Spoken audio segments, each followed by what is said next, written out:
Break બાદ હવે આગળ વાત કરીએ તો અંબાજી અને દાંતા વિસ્તારમાં ગરીબ અને આદિવાસી લોકોને રેશન કાર્ડમાં કેવાયસી કરવા માટે ઝુંબેશ ચલાવવામાં આવી રહી છે। અંબાજી પંથકના અંબાજી અને દાંતા વિસ્તારમાં ગરીબ અને આદિવાસી લોકોને રેશન કાર્ડમાં કેવાયસી કરાવવા માટે ઝુંબેશ ચલાવવામાં આવી રહી છે।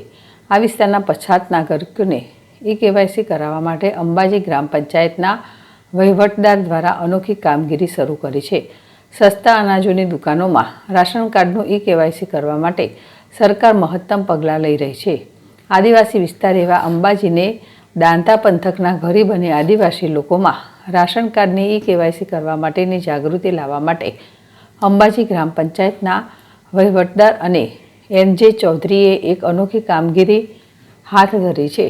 એનજે ચૌધરીના ખેતરમાં આ વખતે ઘઉંનો સારો પાક થતાં તેમને ગરીબ અને નિરાધાર લોકોને 10 કિલો ઘઉં વિતરણ કરી રેશન કાર્ડમાં કેવાયસી તાકીદે કરાવવા જણાવવામાં આવે છે।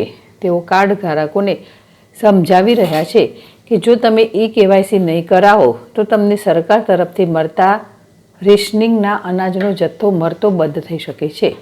ગ્રામ પંચાયતના વહીવટદાર એનજે ચૌધરીએ ગરીબ અને પછાત લોકોને રેશન કાર્ડમાં કેવાયસી કરાવનાર કાર્ડ ધારકને 10 થી 20 કિલો ઘઉંનું મફત વિતરણ કરતા મોટી સંખ્યામાં લોકો કેવાયસી કરાવી રહ્યા છે।